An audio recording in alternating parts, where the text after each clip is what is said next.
Yeah, what's up tout le monde? Bienvenue au What's Up Podcast. Super content de vous en recevoir. Ici Jerry Lane. J'espère que vous allez bien tout le monde. Un gros merci encore une fois à tous les membres Patreon. Si vous voulez à ce que le podcast continue, à ce qu'on continue à faire le podcast, c'est bien important. Allez vous abonner au patreon.com/whatsuppodcast. Tout ça écrit ensemble, pas d'espace. Puis aussi, un gros merci à tous ceux qui veulent venir voir mon show. Le show Jerry Lane plus pour longtemps.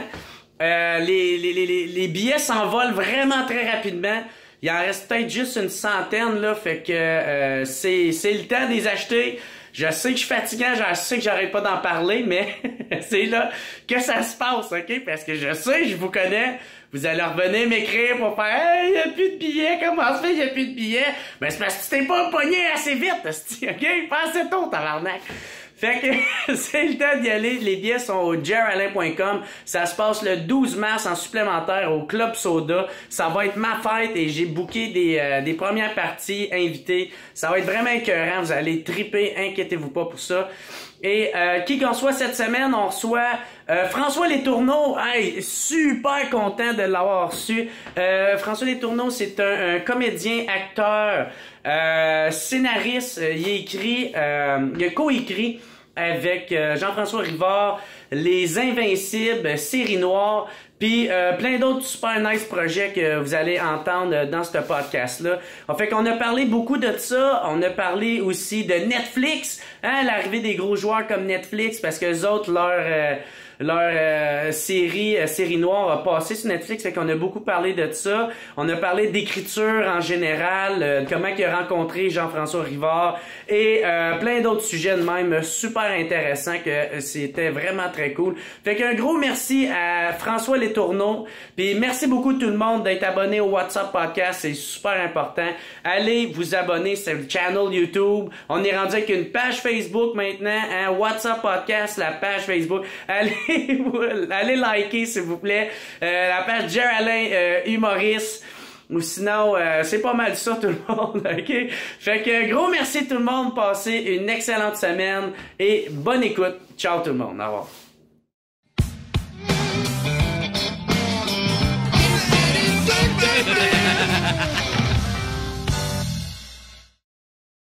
Fait que, what's up tout le monde? Bienvenue au What's Up Podcast. Super content de recevoir François Letourneau. Ça va bien? Salut, ça va bien toi? Yes, merci de me recevoir à ton est-ce qu'on peut dire ton émission?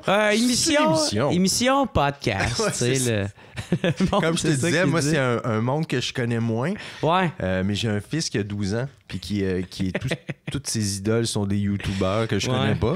Alors je me doute bien qu'il y a tout un monde à découvrir. C'est la nouvelle génération des influenceurs et compagnie. Là. Ouais. Mais bref, on n'ira pas là aujourd'hui. Je pense que je me suis assez donné sur leur cas à eux autres la semaine passée. Ouais, ça, je suis super content de recevoir. Pour ceux, mettons, qui te connaissent pas ou qui te remarquent pas, t'as écrit entre autres Les Invincibles puis Série Noire qui ont connu un très bon succès. Là. Ben oui. Comment que t'as commencé à faire du acting? Parce que toi, tu joues pas mal dans... Oui. Ben, en fait, je suis à la base, je suis un acteur. J'ai fait le conservatoire d'art dramatique de Montréal. C'est ça, en 99. Oui, je suis sorti en 99, mais je pensais pas devenir acteur. Moi, j'étais plutôt nerd quand j'étais jeune. J'étais bon à l'école. Moi, je viens de Québec. Puis j'ai étudié, en fait, j'ai fait un bac en sciences politiques. À l'Université Laval. Puis je pensais vraiment peut-être poursuivre là-dedans. J'aimais beaucoup l'université. Je devais faire une maîtrise en philosophie politique. Mais parallèlement, je faisais du théâtre. J'ai toujours aimé faire du théâtre. J'ai toujours aimé parler devant des gens. Mais c'est quoi qui t'a poussé à aller vers l'école d'art dramatique? Ben en fait, c'est deux affaires. C'est que je faisais du théâtre amateur, puis j'étais rendu à un point où j'étais plus capable d'en faire parce que je trouvais le monde poche, puis ça m'énervait. Ah ouais? Je trouvais les gens tu voulais monter dans les grosses ligues? En fait, j'avais plus de fun parce que j'avais comme envie de... Je m'étais dit, je vais arrêter de faire du théâtre amateur parce que c'est ça. Artistiquement, ça te parlait plus. C'était très frustrant, tu sais, j'avais... Puis aussi... C'est quoi, genre, le monde n'était pas assez bon? Des fois, je trouvais le monde poche.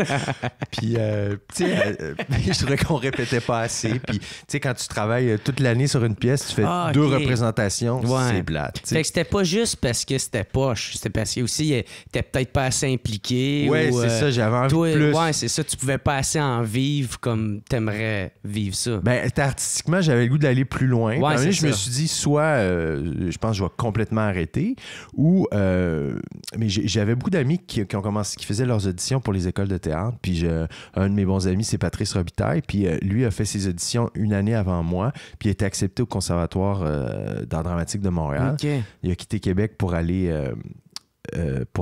étudier là. Puis, fait que ça t'a influencé. Ben, en fait, c'est l'année d'après, moi puis un autre de mes amis, Guillaume Champoux, on s'est présentés puis on était pris les deux. Il était bon, lui? Oui, il était super bon. C'est parti du bon Non, il était super bon. Il est toujours acteur. Puis on a été acceptés les deux. Fait que là, j'ai eu comme un dilemme, en fait. Hey, je veux-tu vraiment faire ça dans la vie? J'avais une bourse pour faire ma maîtrise, puis j'ai fait, je vais aller au conservatoire, je vais y aller genre 6 mois, puis je vais voir si j'aime ça. Puis, c'est une maîtrise en quoi? En philosophie politique. J'aurais eu une vie complètement différente. Ah ouais, totalement à l'opposé. Ouais. Puis je suis allé au conservatoire, puis j'ai vraiment, j'ai trippé, tu sais, je me voyais pas quitter le conservatoire, fait que là, j'ai fait mon cours. C'est quoi que t'aimais beaucoup là-dedans? Mais en fait, ce que j'aimais, c'était le travail, de travailler avec du monde, de travailler avec tout mon être. Tu sais, à l'université, j'étais beaucoup dans ma tête. Puis j'aime ça. Je suis encore beaucoup dans ma tête quand j'écris, tu sais, mais je trouvais qu'à l'école de théâtre, on dirait que j'ai comme découvert que j'avais un corps, puis que je suis un être très sensible, que toute cette sensibilité-là aussi pouvait servir à raconter des histoires, puis en tout cas, puis Mais c'est vrai, je sais pas toi comment tu voyais peut-être ta sensibilité avant de faire de l'art, mais je sais que moi, avant de faire de l'humour, je me sentais tout le temps très stupide comparé aux autres. Je me sentais tout le temps cave, puis j'étais comme, c'est correct, moi être un cave dans la vie, c'est pas grave, tu sais, mais aujourd'hui, je me rends compte à quel point que avant, je pensais que c'était un défaut, mais aujourd'hui, c'est un avantage beaucoup plus que d'autres choses parce que ça me permet de voir la vie de différentes façons des autres, tu sais. Mais ça te permet aussi de travailler dans un domaine où tu peux utiliser tout ce que t'es, tu sais. Tu dis oui, des fois... cavitude. La cavitude. Tu gagnes ta vie avec ça, c'est formidable. Mais moi, c'est ce feeling-là que j'ai eu au conservatoire. En fait, j'avais l'impression que tout mon être était sollicité, puis j'ai toujours aimé l'écriture, ce qui est encore une grosse partie de ma vie, puis j'ai continué d'écrire quand même au conservatoire, puis je me suis mis au conservatoire à écrire des espèces de monologues que je m'amusais à lire. On se faisait des soirées, des fois en dehors des heures de cours, où on buvait de la bière, puis on se faisait on appelait ça des soirées de poésie, mais c'était pas juste de la poésie. Des fois, quelqu'un allait chanter une chanson, tu sais, tous les prétextes étaient bons pour présenter quelque chose devant... de jouer dans devant les étudiants, les élèves du conservatoire. Puis je me suis mis à écrire des monologues, un peu de théâtre que j'incarnais moi-même, puis qui étaient plutôt humoristiques, un peu drôles. Puis je me suis aperçu rapidement que les gens embarquaient, puis qu'il se passait quelque chose quand je jouais mes propres textes aussi. Ça, je me suis aperçu au conservatoire. Okay. Tu sais, rapidement, il y a quelque chose que j'aimais encore plus, en fait. J'aime ça, je suis un acteur, j'aime ça, j'aime beaucoup jouer aussi les textes des autres, mais quand j'ai l'impression que quand je joue ce que j'ai écrit, on dirait qu'il y a comme une plus-value. Il y a comme quelque chose qui me rend j'allais dire pas meilleur, mais qui me... Vivant, là? Ouais. J'ai l'impression d'être à ma... Tu sais, quand à ton meilleur. C'est ça, oui, à mon meilleur, quand je disais ces monologues-là devant le monde, puis le monde me disait, hey, c'est intéressant ce que tu écris, puis t'es bon aussi quand tu joues ce que tu as écrit, puis fait... Parce que tu le vois, sûrement. Tu le visualises dans ta tête. Oui, puis tu le sens quand tu fais ça devant un public, puis tu le sais quand il y a quelque chose qui se passe, puis que le public le sent. Fait que ça, au conservatoire... Cette affaire-là s'est passée. Fait que quand j'ai fini le conservatoire, j'ai commencé à travailler, à faire du théâtre. J'ai fait beaucoup de théâtre pendant plusieurs années. Mais je me suis mis à écrire des pièces de théâtre. Puis je me suis mis à jouer aussi dans mes pièces de théâtre. J'ai fondé une compagnie de théâtre avec des amis. on a fait plein de petits shows sans être payés, tu sais, vraiment à nos frais. Puis on a vraiment appris le métier comme ça, à monter à la Petite Licorne à Montréal. On a fait plein de shows, puis devant, tu sais, des fois 25 personnes. C'est ça, c'était-tu rough quand même, cette passe-là? Parce que Patrice Lucuyer, il en avait parlé à Sous-Écoute quand il avait été au podcast à Mike. Il disait à quel point que d'un fois, jouer devant des troupes d'étudiants que ça leur tente pas de voir ça, ça peut donner des spectacles. Hey, c'est une bonne école en même temps. J'imagine c'est comme un humoriste qui rate ses affaires. Des fois, tu as des soirs, c'est tough puis ça marche pas. Mais c'est comme ça que tu apprends ton métier. Puis, moi, c'est drôle. Quand je pense à ces années-là où je faisais pas beaucoup d'argent, puis c'est tellement des belles années. Là. C'est tellement le fun, travailler avec ses amis, être libre, faire ce qu'on veut, puis apprendre sur le tas, apprendre... c'est une chose d'apprendre à être un acteur au conservatoire, mais après ça, quand tu commences ta carrière, de monter des shows, on s'écrivait des courtes pièces, on écrivait des... on a vraiment appris sur le tas devant le public. Moi, je trouve que c'est là que tu apprends vraiment ton métier. Puis moi, j'en ai fait aussi j'ai fait du théâtre aussi pour adolescents. J'en ai fait des shows là, devant des publics d'ados qui lancent des 10 cents sur la scène. Le pointeur laser. Puis je me faisais traiter de poilu aussi, je me souviens. Poilu? Je suis pas si poilu que ça, mais puis je me souviens d'une représentation. Je rentre sur la scène au début de la représentation. Puis le trois poilu. gars, « Hey, poilu! » Le show commence comme ça. Qui est pas tant une insulte en même temps. Pas si pire. C'est une insulte, mais tu fais comme... fait pas tant mal, mais je sais que ton intention est mauvaise. Mais je trouve ça le fun je trouve que c'est une bonne façon de faire ses classes, en fait. Puis puis de te forger un caractère, puis d'être encore plus dans ton personnage. Parce que quand tu te fais traiter de poilu, c'est facile de décrocher, tu sais. T'as une occasion de décrocher. Ça développe sa détermination. C'est ça. Fait que c'est ça, tout le début de ma carrière, c'était ça. Tu t'es fait connaître aussi avec une pièce, c'est quoi? C'est... Stampede. Stampede, oui. Stampede. Ça, c'est ma première pièce, en fait, que j'ai écrite. Ça a eu un succès, là. Puis oui, ça a bien marché. Ça a été monté par Claude Poisson, qui est un super metteur en scène, qui a une compagnie de théâtre qui s'appelle le Théâtre Pape. Puis ça, c'est... en fait, c'est la première pièce que j'ai écrite, puis ça Claude a tout de suite vu quelque chose, il m'a appelé, il dit j'aimerais ça la monter, puis moi c'est quelque chose que j'avais écrit en pensant à moi puis Patrice Robitaille, puis Claude a dit hey, parfait, vous allez jouer dans le show, puis tu sais c'est comme un rêve là, quand tu sors de l'école. Puis c'est même pas un an après ta sortie. Je pense qu'il y a un an, mais je l'ai su même pas un an après ma sortie, fait que c'est comme Claude il m'a vraiment donné confiance en moi aussi. Tu sais, t'écris une pièce, tu sais pas, j'avais pas de formation là-dedans non plus. J'ai toujours aimé écrire, puis de voir que quelqu'un, un metteur en scène qui est estimé, qui a de l'expérience, qui te dit « OK, hey, je vais monter ton show », ça a été vraiment un super... une tape dans le dos. Une tape sur l'épaule, je sais pas. Mais, les deux, on comprend ce que tu veux dire. Ça m'a encouragé. Ouais, t'as dû pu apprendre aussi de lui? De la regarder aller.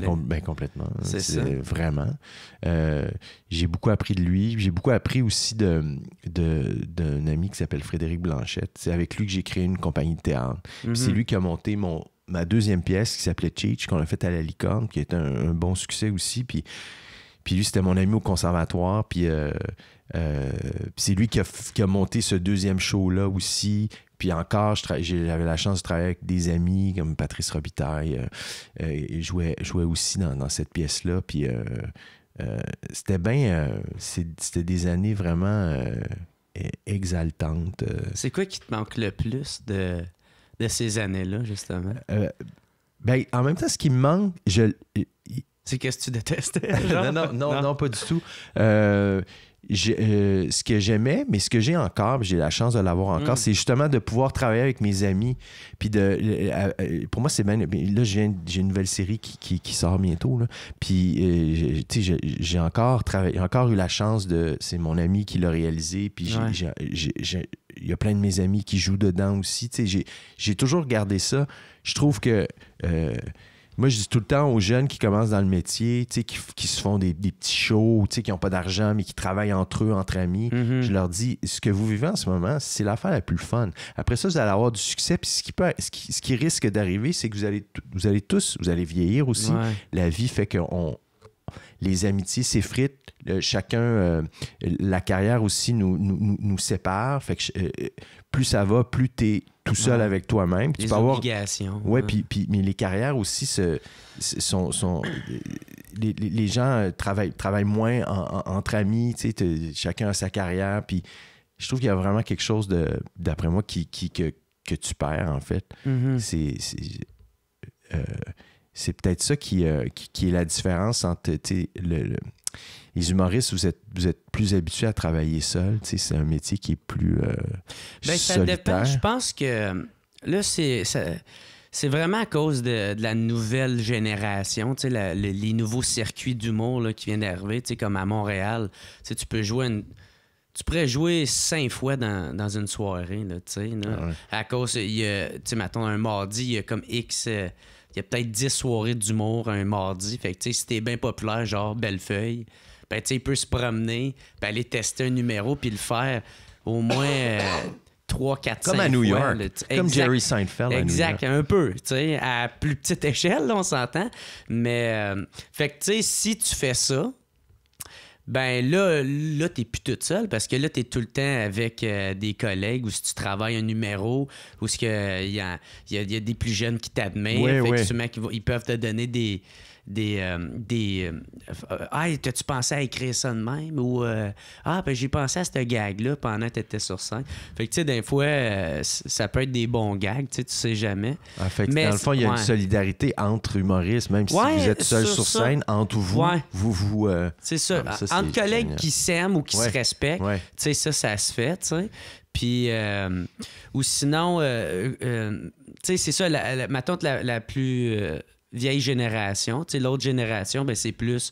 C'est sûr que, ma tante, tu sais, s'ils écrivent leur prochain spectacle, dans le même spectacle qu'ils sont en train d'écrire, tu sais, ma tante en rappelle, on va dire, qu'ils présentent un... Ben là, c'est sûr, tu sais, t'es tout le temps avec tes techniciens, avec ton monde, puis tu côtoies jamais personne d'autre. Là, fait que c'est sûr, effectivement, tu vas être tout le temps toute seule, là, tu sais.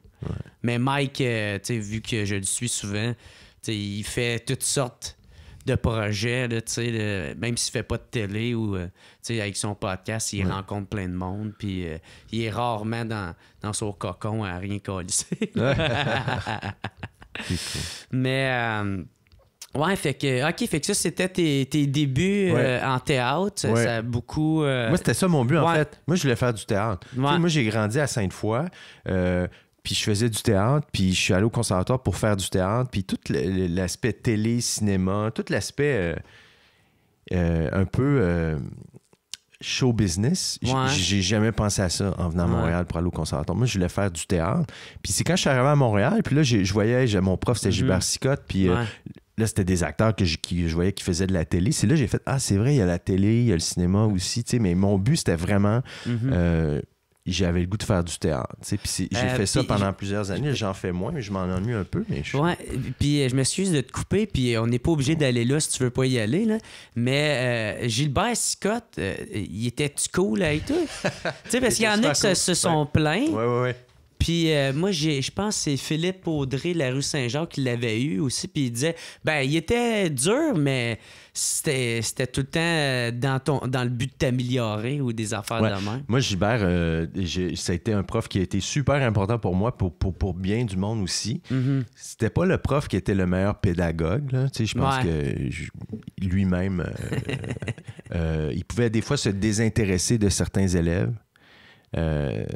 Ce qui peut être discutable, quand t'es prof, t'as une responsabilité envers tous tes élèves, mais c'était un grand acteur, puis qui nous communiquait la passion du jeu, puis l'exigence aussi, quand t'es acteur, t'essaies de rechercher, on cherche la vérité, puis il était très, très exigeant là-dessus, il détectait la bullshit très, très rapidement. Puis il était exigeant, mais j'ai vraiment appris beaucoup avec lui. Puis moi, après ça, j'ai dans Paul à Québec, un film dans lequel j'ai joué. Ouais, avec Julie Le Breton. Ouais, j'ai eu la chance de jouer avec Gilbert. Ouais. Fait que, c'est lui qui faisait le père. Ouais, il était formidable dans le film. Puis, il y avait une scène que tu avais parlé aussi, que fallait que Julie elle pleure. Puis toi, il fallait que tu démarres la voiture. Puis elle partait pas. C'était trop pourri pour la partir, genre. Il m'arrive d'être parfois malhabile, des fois avec certains accessoires. Et j'aime pas ça, moi, tourner dans des autos.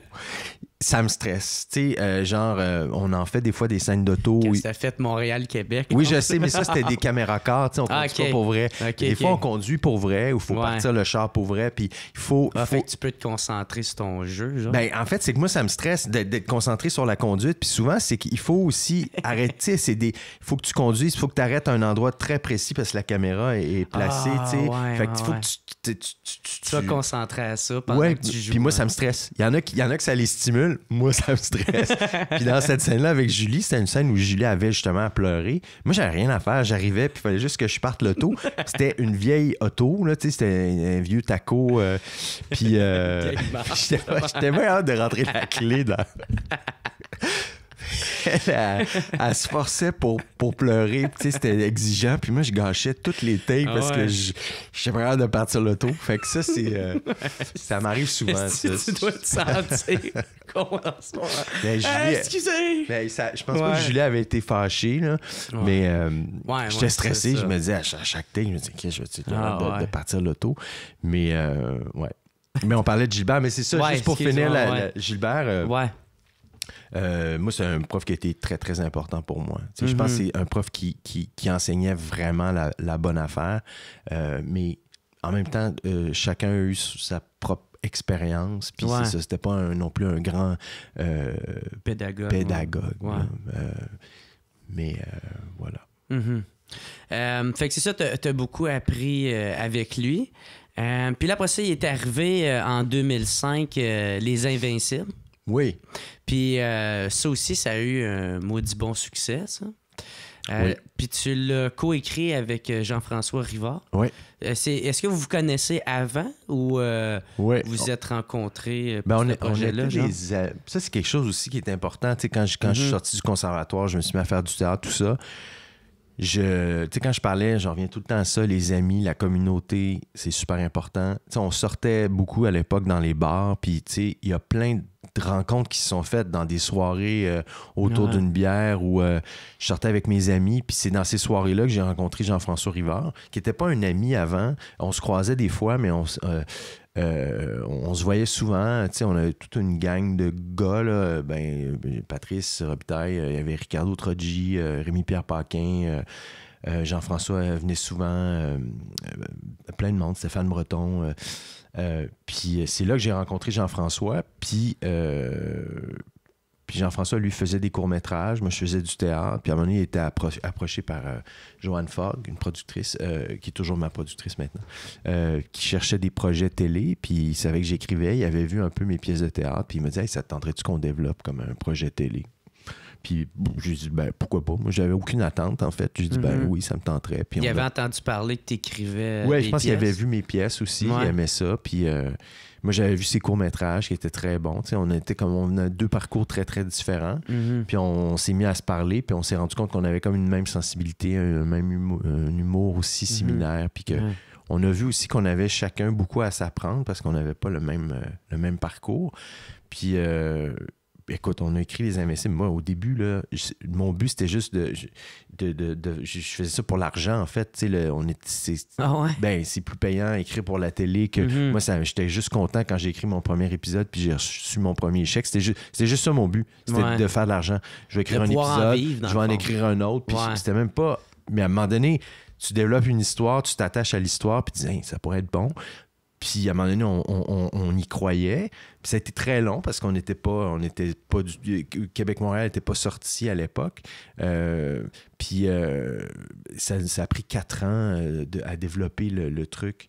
Puis à un moment donné, à Radio-Canada, ça a débouché. Fait qu'on était tellement... fait que ça a pris 4 ans à réussir à vendre le pitch, dans le fond. Hey, on s'est promené Au début, on était à TQS, l'ancien V. Ouais. Après ça, ils nous ont flushé. On était à la TVA. Ils nous ont flushé. Puis c'est vraiment Mario Clément qui était qui était chef des dramatiques à Radio-Canada qui a récupéré le projet puis qui nous a fait confiance alors que on n'était pas connus du tout. Même Patrice n'était pas connu.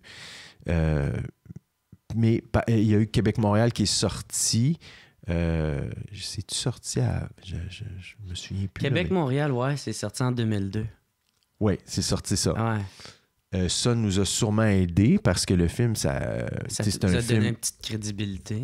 Oui, ben une bonne en fait. Le film a gagné meilleur film au gala. Comment ça s'appelle, non? Ça s'appelait Ils ont changé de nom. Je sais plus. Le gala du cinéma, on avait gagné meilleur film. Ah ouais, Jutra? Ouais, mais là, c'était-tu les Jutra? Oui, c'était les Jutra. Ah, ça doit être les Jutra. Puis le film avait bien marché en salle aussi. Ça avait fait comme plus qu'1 million de box-office. Puis c'était resté très, très longtemps en salle. En tout cas, le film avait bien marché. Fait que ça nous a vraiment donné un coup de main. Puis... et on a fait ça encore entre amis, on a casté nos amis. Ouais. C'était l'histoire de 4 gars. On s'est dit, oui, mais pourquoi chercher... On n'est pas ces personnages-là, mais on est des amis. Et puis on s'est dit, si moi je joue là-dedans, puis Patrice, puis Pierre-François, puis Rémi-Pierre, on est des amis, on sort ensemble dans les bars. Après ça, quand on va avoir à tourner des scènes de bar, mais il y a quelque chose qui va être vrai. Parce la complicité déjà là. Ouais. Mais en même temps, tous ces acteurs-là sont de très bons acteurs aussi. Là, on n'aurait pas pris un ami qui est pas bon. Fait que c'est ça. Fait on a tourné ça. Puis Les Invincibles, ça a été quand même 5-6 ans de ma vie. On a fait 3 saisons. Ça a super bien été. Mais vous, toi, tu t'attendais pas à ce qu'il y ait ce succès-là? Non, on ne sait jamais. On ne sait jamais si ça va marcher. Non, moi, je suis toujours plutôt inquiet de nature. Je me dis tout le temps que ça ne marchera pas. Puis quand ça marche, je suis content. Mais, tu peux juste être surpris. Oui, c'est ça. Hein? Mais tu sais, ça a été vraiment le fun à faire. Tu sais, moi, j'ai cette philosophie-là dans la vie. Là. J'essaie d'avoir du plaisir à faire les affaires. Puis après ça, le succès, l'échec, tout ça, tu sais, on n'a pas toujours le contrôle là-dessus, mais au moins, quand tu fais quelque chose, puis tu t'investis, puis ça a un sens, puis t'as du fun à le faire, ben ça, il n'y a personne qui peut t'enlever ça après. Fait que avec Les Invincibles, j'avais ce feeling-là. Il me semble qu'on a fait quelque chose qui en télé à l'époque était différent, qui ressemblait pas. C'était ça notre but aussi, tu sais, on a l'impression que la télé ne s'adressait pas à nous, on se reconnaissait pas dans les téléromans. À l'époque, il y avait beaucoup de téléromans encore dans les décors, puis c'était beaucoup... la télé, en tout cas, on se reconnaissait pas là-dedans. Fait qu'on a fait un show qui nous ressemblait. On s'est dit, si nous autres, on aime ça, il y a peut-être du monde qui va aimer ça. Puis ça a bien marché. Ça n'a pas été un succès. C'était un succès progressif. On a fait 3 saisons. Puis c'est vraiment la 3e année où c'est devenu un vrai succès populaire, je pense, à la 3e saison. Mais tu sais, on avait des super fans. Puis on a toujours... Ces fans-là existent toujours. Là. On a eu dernièrement... Ça faisait 10 ans, je pense, que c'était fini. Puis... on est allé à... Je me souviens plus où, là. En tout cas, il y avait des fans qui étaient réunis. Puis, tu sais, du monde qui connaissent les scènes par cœur, qui connaissent les répliques par cœur. Je m'en souviens même plus. Moi, je m'en souviens plus.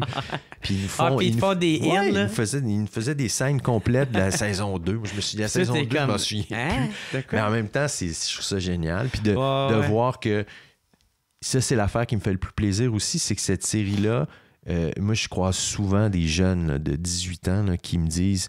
Hey, on avait pogné Série Noire, nos parents nous ont parlé des Invincibles, puis là, ils mettent la main sur les DVD, puis ils écoutent ça, puis ils trippent. Fait que ça, je me dis, ça me fait vraiment plaisir. Tu parles à une autre génération. Ouais, puis tu sais, je trouve que ça témoigne. Même pas là. Ça témoigne aussi de la valeur de ce que tu as fait. Si ça traverse un petit peu le temps, là, ça traverse un peu les modes. Il y a quelque chose qui était là, qui fonctionne encore, puis qui marche auprès des jeunes. Ça me fait vraiment plaisir.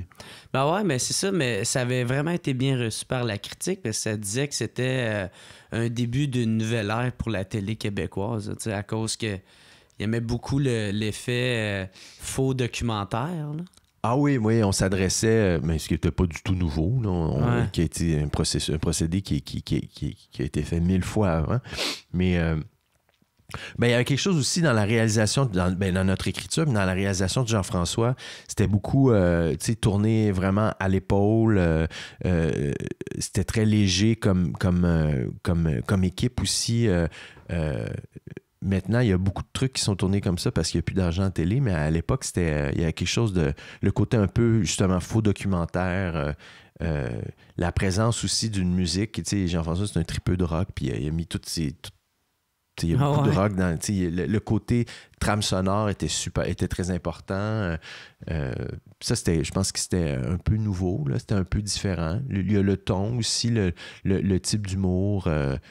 je pense que ça détonnait un peu là, à la télé. Mais des fois, c'est le fun des affaires qui détonnent. Ben ouais. Vous étiez-tu content quand vous avez gagné des prix? Vous avez gagné 2 Olivier, un Gémeaux. Oui, on était contents. Ouais. On était contents. Mais on dirait que c'est pas ça que je retiens. Que les Invincibles, je me souviens qu'on n'a pas... les premières années, la première année, on n'a rien gagné. La troisième, on a gagné des trucs. Ah ouais? Ouais. Ben, il disait que meilleure comédie dramatique 2006. Ça, je pense que c'est peut-être la 3. Les Oliviers. Ah oui, les Oliviers, on avait gagné. Oui, on a gagné quelques Oliviers. C'est ça, un en 2006 puis l'autre en 2010. Ah oui, ça se peut. Ouais, on a gagné. La première puis la troisième saison. Ouais. Mais moi, je trouve ça le fun. C'est le fun, les trophées, mais en même temps. Moi, j'ai un ami qui s'appelle Michel Lecoufle, qui est un preneur de son, puis avec qui j'ai travaillé tous mes projets. C'est lui qui était le preneur de son. Puis il a gagné des Gémeaux. Puis il sert de ses Gémeaux pour retenir ses portes. Ah ouais? Je sais pas s'il fait encore ça, mais il s'en servait comme pour... c'est vrai que c'est une lourd belle image. Même, ouais. C'est une belle image. C'est le fun de gagner des prix, mais en même temps, tout le monde en gagne. Tout le monde en... Mais en même temps, ça t'aide pour le financement des prochaines saisons, quand tu gagnes un prix. Oui, c'est une reconnaissance.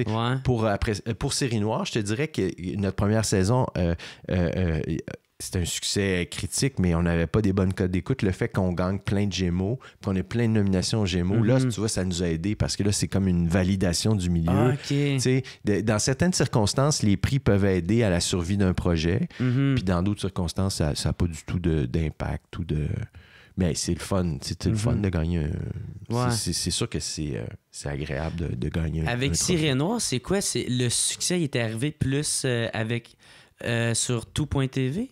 Le monde l'écoutait beaucoup là-dessus? Oui, en fait, c'est que les codes d'écoute de la première saison, de la deuxième aussi, c'était vraiment en deçà des attentes, mais pas tant en deçà des attentes, parce que Radio-Canada non plus s'attendait pas à ce qu'on pète des scores avec ça. C'était quand même une proposition... assez particulière. Mais un public précis. Mais je te dirais je pense qu'on a vécu un peu le début d'une transformation qui continue de s'opérer maintenant. Ils ont réalisé rapidement que sur le web, les gens, il y a toute une génération en fait de jeunes qui n'écoutent plus la télé, mais qui écoutaient Série Noire. Puis sur tout.tv ou... c'est ça, ils se sont rendus compte de ça. On a été un peu les cobayes là-dedans parce qu'au début, on faisait un peu rire de nous parce que les gens disaient, il n'y a personne qui écoute ça. Mais maintenant, on s'est aperçu, non, il y a quand même du monde qui écoute ça. C'est juste qu'ils ne l'écoutent pas peut-être de façon traditionnelle. Puis Série Noire, c'est ça. C'est une série qui a marché beaucoup aussi auprès d'un public plus jeune, en fait. Un public qui se reconnaît moins dans l'offre télévisuelle. Puis je pense que dans Série Noire, il y a plein de gens plus jeunes qui se sont sentis interpellés un peu par notre univers, puis par... puis ça, pour un diffuseur, ça a de la valeur. Là. Les diffuseurs, ils veulent aller chercher ces gens-là. C'est les jeunes de 25-30 ans qui n'écoutent plus la télé. Les diffuseurs, ils veulent les avoir parce que c'est pour une raison strictement d'affaires. C'est des jeunes qui vont s'acheter une maison, qui vont consommer. Puis le but de la pub, c'est ça.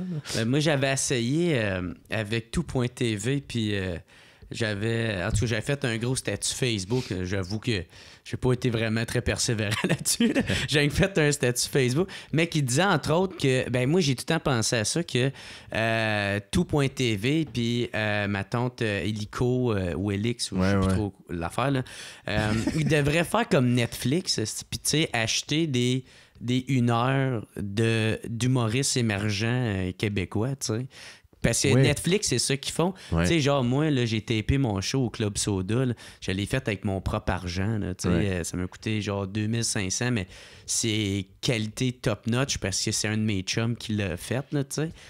Tu sais, ça coûterait rien là, pour le quand même popé fanbase que j'ai, qui se dirigerait tout vers tout.tv ou Netflix ou Elix pour l'acheter là, ou devenir membre. Me semble que c'est ça le plus dur, c'est de réussir à les avoir une fois. Puis d'un fois, là, ils en gardent, puis ils restent, ils font « Ah, ben, finalement, j'aimais ça, leur plateforme, m'a resté avec eux autres. » Ou, tu sais, des fois, ils perdent les clients, mais... Tu sais, des fois, je trouve qu'ils seraient gagnants. C'est vrai qu'ils le font pas beaucoup. Alors que Netflix le fait beaucoup. Là. Il y a beaucoup de shows d'humoristes qui sont sur Netflix. Ouais. Tu sais, vous autres, vous avez été sur Netflix. Oui, après ça, ça a été quand même... Ce qui a été le fun, le fait que Série Noire c'était pendant 2 ans sur Netflix, c'est que ça nous a permis de rejoindre encore plus de personnes qui sont pas nécessairement qui écoutent plus la télé ou un public anglophone aussi très très important. On a reçu plein de commentaires plein de personnes du Canada anglais qui ont vu notre show puis qui ont fait c'est vraiment bon. Puis c'est quoi, c'était-tu traduit? C'était sous-titré. Sous-titré, OK. Ouais. Fait que ce que je trouve, c'est ça que j'ai aimé en fait du fait que la série soit sur Netflix, c'est que ça t'ouvre à d'autres publics qui sont pas nécessairement sur tout.tv ou qui écoutent pas nécessairement Radio-Canada. Ça nous a...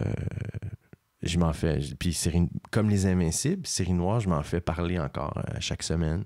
Tout le temps, du monde qui me disent je l'ai vu cet été, je l'ai... T'sais.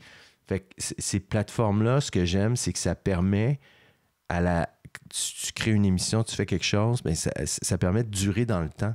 Puis c'est plus vrai maintenant que c'est la cote d'écoute de la première diffusion qui fait foi de tout. Nous autres, on se faisait torcher par plein d'autres émissions dont plus personne ne parle maintenant, puis qui ont été complètement oubliées. Série Noire, et on s'en fait encore beaucoup parler, puis il y a encore il y a des jeunes, des fois j'ai du monde de 15 ans qui me disent « Hey, j'ai écouté ça, en tout cas, j'étais trop jeune quand ça passait à la télé, pourtant ça fait pas si longtemps que ça. » Puis, mais ça me fait vraiment ça me fait vraiment plaisir. Je trouve que les plateformes servent à ça, mais comme je te dirais que comme créateur, on se fait un peu fourrer parce qu'on c'est pas du tout, c'est un peu comme le streaming en musique, c'est pas du tout...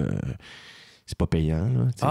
Non, c'est ridicule. OK, fait que sur Netflix, c'était pas tant payant. Ça a été plus payant en termes de visibilité que... Ouais, moi, je vois ça comme une façon de plus de rejoindre les gens. En termes de pour moi, là, financièrement, c'est zéro.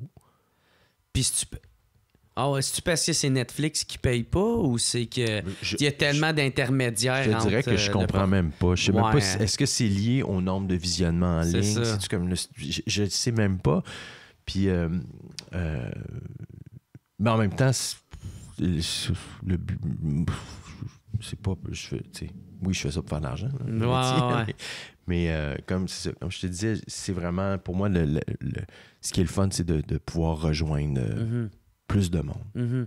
Mais l'arrivée d'un joueur comme Netflix, Disney Channel, ma tante Apple TV, puis tout ça, là, ça a-tu une grosse influence, ma tante, sur des scénaristes puis acteurs du Québec?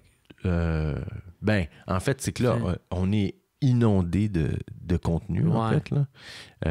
Puis même au Québec, on en crée beaucoup. Là. Il y a des, comme tu disais, il y a Illico, il y a tout.tv, il y a les chaînes traditionnelles. Ils ont besoin je trouve, on fait beaucoup de séries au Québec. D'après moi, on en fait trop. On devrait en faire moins avec des meilleurs budgets. Ça, c'est ma petite opinion. Mais Puis en plus, on est inondé de productions étrangères, mais c'est super. Il y a des grandes séries qui se font. Fait que ça, c'est comme moi, comme scénariste de télé, ça me stimule?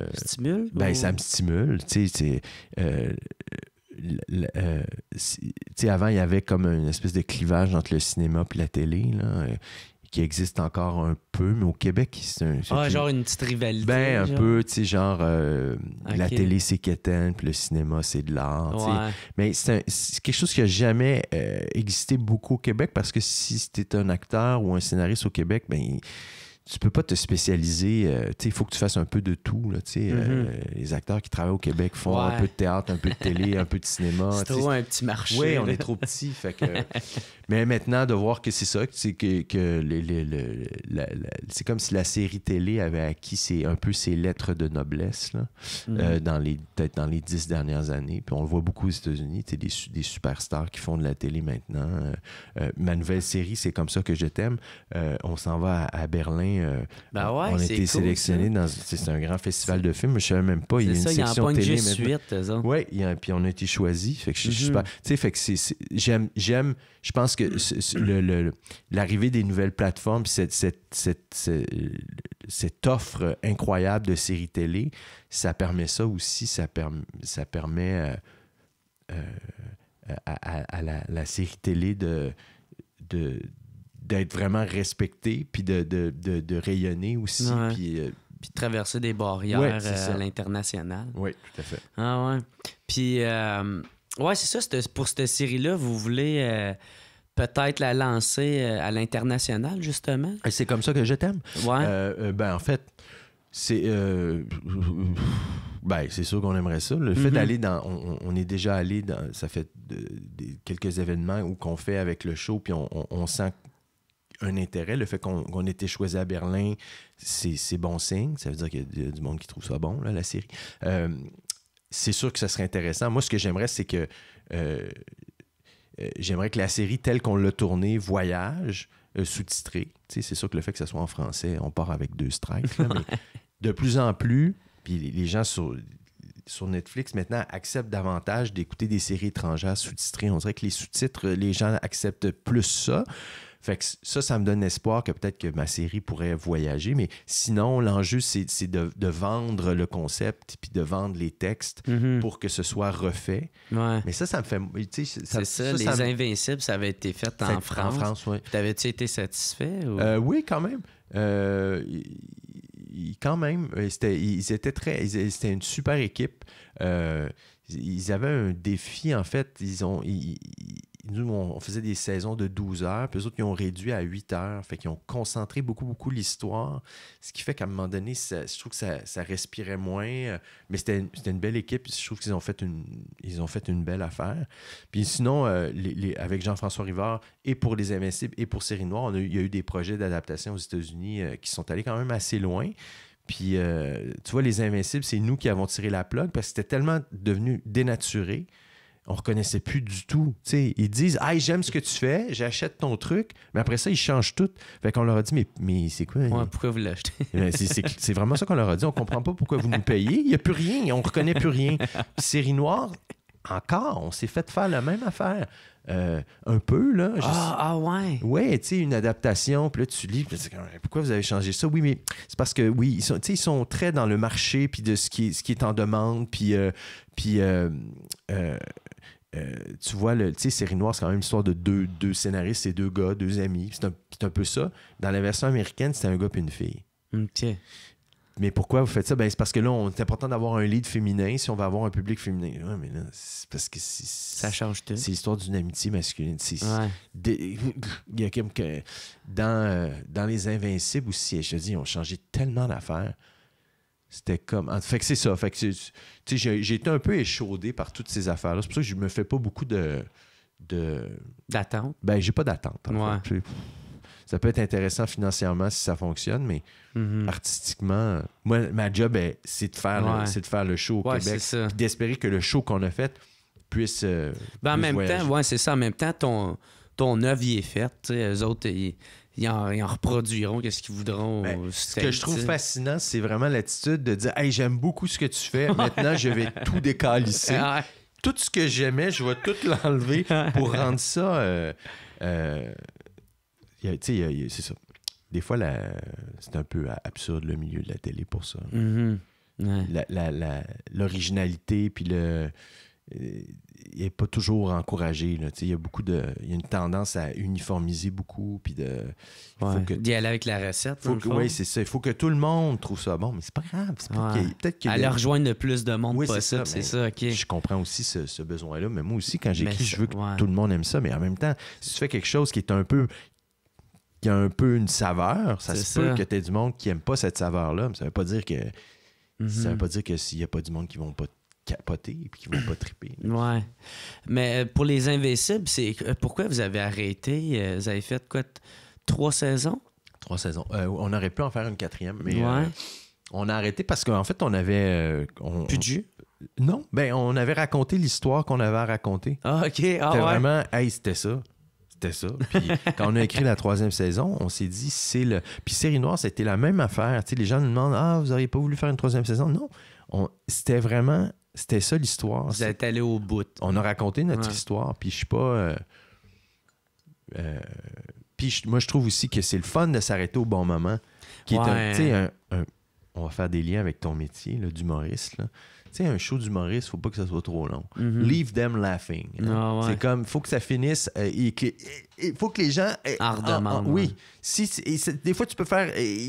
ça peut durer 5 minutes de trop et ça détruit tout. Mm-hmm. Les gens vont partir avec l'idée que finalement, c'était un peu long, puis ils sont déçus. Puis je trouve que c'est la même chose en télé. Il y a plein de shows qui font des fois la saison de trop. Là. Puis ça teinte le souvenir. Les Invincibles, je trouve ça le fun parce qu'on a arrêté alors que les gens en voulaient encore. Fait que ça, je trouve que ça participe au souvenir positif que les gens ont par rapport à l'émission. Mm-hmm. Pour Série Noire, vous avez tourné en hiver. Oui. Beaucoup. Puis c'est quelle complication que ça a amené, ça, de tourner ça en hiver?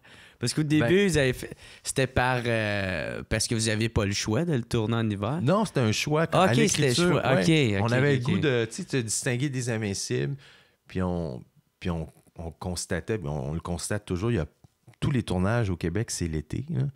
Ce qui est ridicule, il faut se battre pour avoir les bonnes équipes techniques. Il y a beaucoup de... Tu sais, tout le monde travaille en même temps. Des fois, les acteurs aussi, il y a plein de projets qui se chevauchent. Faire les horaires de tournage, c'est très compliqué. Fait que ça, c'était à votre avantage. C'est pourquoi on ne tourne pas l'hiver? Il y a plein d'acteurs qui ne travaillent pas. Les équipes techniques travaillent moins. Au Québec, c'est beau l'hiver. C'est ça qu'on voit, on vit. Tu sais, c'est quand même quelque chose qui... Bon, l'hiver est de moins en moins présent. Mais tu sais, c'est quand même quelque chose qui colore notre vie, là. Puis on s'est dit, à l'écran aussi, ça va être intéressant. On dirait que ça rentrait dans notre esthétique. Fait c'est ça, on a tourné l'hiver. Moi, ceci dit, j'ai vraiment aimé ça. J'ai vraiment aimé ça, tourner l'hiver. OK. C'est quoi, c'était Jean-François qui aimait un peu moins ça? Des fois, les acteurs, entre les takes, on peut aller se réchauffer. Ouais. Tu sais, dans des autos ou dans des roulottes ou pour l'équipe technique, des fois, c'est vraiment plus tough, là. OK. Mais en même temps, il y a un plaisir il y a un plaisir à jouer quand il fait fret. On dirait que c'est comme ton corps a froid, puis tu te bats contre ça, puis je trouve qu'il y a quelque chose qui aide le jeu. Il y a quelque chose de réel. On dirait que quand il y a quelque chose qui se passe qui est comme réel. T'es pas dans un studio où tout est contrôlé. T'es dehors, il fait fret, puis il faut que tu fasses ta scène. Puis déjà, il y a comme quelque chose de vrai qui... Faut que tu restes allumé. Là. Ouais. Puis... j'ai bien aimé ça. J'ai aimé ça. Puis je trouvais que ça donnait quelque chose aussi au show. Mais ça coûte plus cher, tourner l'hiver, ce qui fait que il y a pas beaucoup de shows qui tournent l'hiver. Est-ce que vous avez eu de la misère à avoir du financement pour la Série Noire? Non. Non, parce que ça a été assez rapide parce que Les Invincibles, ça avait bien marché. Ouais, fait que là, ils te faisaient confiance. On a fini un peu avec nos meilleurs codes d'écoute. Puis, donc, quand on est arrivé à Radio-Canada, avec cette idée-là, on a été super bien reçus. Puis ça n'a pas été trop... alors que Les Invincibles, ça va été très long avant que ça fonctionne. Ça a fonctionné plus rapidement. Mais tu sais, comparativement à qu'est-ce qui se fait au Québec, d'habitude, c'est quand même trash, là. Ouais. Fait que, tu sais, j'aurais pensé peut-être que ça aurait eu de la misère à passer ou... En fait, je pense que c'est aussi dans le mandat de Radio-Canada d'encourager ce... Ah, ce type-là, ouais. Ouais, tu sais, c'est un diffuseur public qui doit, tu sais, quand on parle beaucoup de la diversité, mais la diversité, c'est aussi de faire confiance à des équipes de créateurs qui sont différentes, puis qui vont faire des émissions qui sont différentes les unes des autres. Tu sais. Je parlais tantôt de la télé, il y a une tendance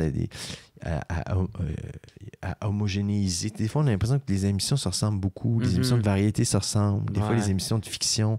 On l'a déjà vu. Oui, puis que ça ressemble à ce qu'il y a à l'autre poste. Puis, mais je pense que Radio-Canada a cette mission-là d'encourager la diversité des propositions. Puis Série Noire, c'était ça. C'était comme une proposition différente, un univers différent. Une proposition, ceci dit, qui en a rebuté plein. Là. Les gens qui trouvaient que c'était trop sombre, l'image. On se faisait beaucoup dire ça. On voit pas, c'est trop sombre. OK. Ouais, mais c'était tourné la vulgarité aussi, tu sais, une certaine vulgarité. C'était tourné plus façon cinématographique. Ouais, il y avait beaucoup de clair-obscur, puis de, moi, je trouve ça magnifique, là. Moi, je trouvais que c'est ça qui faisait la beauté. Ouais. C'est ça qui lookait. Ouais, mais je pense que certaines personnes, ça les a un peu déstabilisées, mais aussi, la proposition, c'était quand même une histoire de deux scénaristes qui se lancent dans une quête de scénaristique pour écrire. Tu sais, et la prémisse était un petit peu compliquée. Moi, je peux tout à fait comprendre quelqu'un qui écoute le premier épisode qui fait « Ah, il n'a pas le goût d'écouter ça. » Un peu genre une série pour scénaristes. Genre. Ouais, quelque chose de... Il y a des humoristes d'humorisme. Oui, c'est ça. Ouais. Exactement. Oui, mais c'était vraiment ça, Série Noire. Par rapport aux Invincibles, qui était une série qui était plus un peu pop, qui a un succès plus populaire, Série Noire, c'est resté plus niché.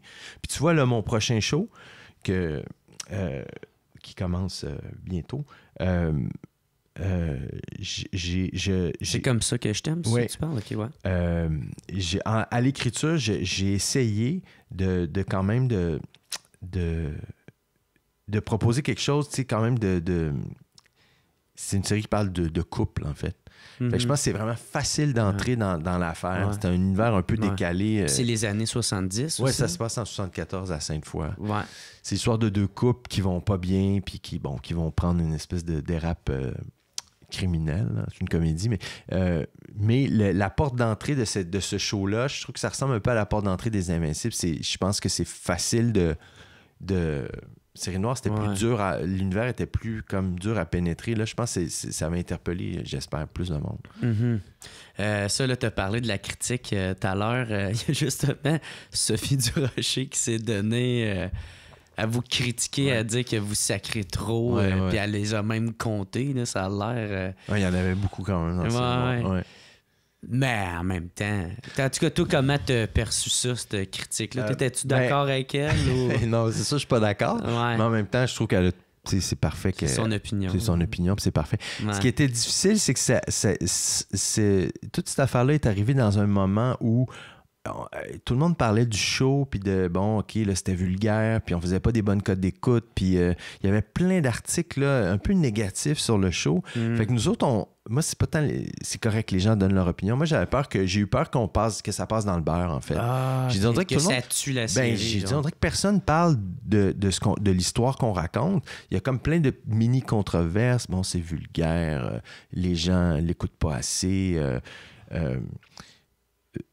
Fait que moi, j'avais peur que c'est ça, que ça tombe dans l'oubli. Ou dans l'oubli. Mais c'est pas ça qui est arrivé parce que je pense qu'on a plu à moins de monde, mais très fortement à un certain noyau de la population. Puis des gens, on a des super fans. Fait que ça, je pense que c'est ça qui a sauvé le show. Mais moi, ça me dérange. Ceci dit, la critique, tu sais, quand tu te fais ramasser, c'est pas le fun. Là. Sur le coup, t'es fâché. Mais on dirait qu'en vieillissant, je me dis, c'est tellement pas... ça nous écorche, mais tu sais, le lendemain, il n'y a plus personne qui pense à ça. Il y a juste toi qui penses à ça. Là. Les gens ont oublié. Les gens peuvent lire une mauvaise critique, puis ils la lisent, puis une minute après, c'est fini. Là. Mais c'est sûr que quand les gens parlent de toi ou t'en fais une affaire personnelle, là, avec raison, mais les gens passent à autre chose rapidement. C'est comme Denise Bombardier là, qui a critiqué les tatous. Là. Puis là, t'as tout... Ça, j'ai pas vu ça. Ah ouais, mais là, t'as tous ceux qui ont des tatous. Quoi? Tu te prends pour qui? Me traiter de monstre? Ça, t'en as des tatous. Ah ouais, moi, je suis rempli de tatous. Moi, j'ai un gros joint qui fume un gros joint sur mon mollet, là, tu sais. Qu'est-ce qu'elle disait? Elle disait qu'elle aimait pas les tatous. Ouais, ben, je l'ai même pas lu, son article, tu sais, moi, parce que je clique pas dessus, tu sais. Si je fais, ben, c'est de la merde, je l'encouragera pas, et payer au clic, tu sais. Ouais. Fait que... Puis en même temps, elle, c'est ça qu'elle voulait, là, faire réagir. Ouais. Puis là, toutes les astuces de bombes qui sont comme « Hey, tabarnak! » Puis là, fait que là, tout le monde n'arrête pas de cliquer. Là, elle est contente, là, tu sais. Fait que... Mais en même temps, c'est du... Tu sais, moi, je l'aime assez, Denise Bombardier. Je trouve que... puis je la connais en plus parce que je la connais parce que j'ai une anecdote avec elle. Quand j'étais à l'université, avant d'aller au conservatoire, je pensais peut-être m'en aller en journalisme. Puis j'étais bon à l'école, comme je t'ai dit au début. T'es un nerd. Puis un nerd. Puis j'avais gagné un prix. Puis c'est elle qui, en secondaire 5, c'est elle qui était venue à l'école me remettre comme j'avais gagné la médaille du gouverneur général. Et quand j'étais au cégep, je disais, je pourrais aller en journalisme. Et là, je me disais, qu'est-ce que je fais? Je vais-tu dans une école de journalisme où je fais peut-être un bac en sciences politiques? Puis j'avais écrit, je disais, hey, pourriez-vous? Elle a été tellement gentille. Elle s'était déplacée.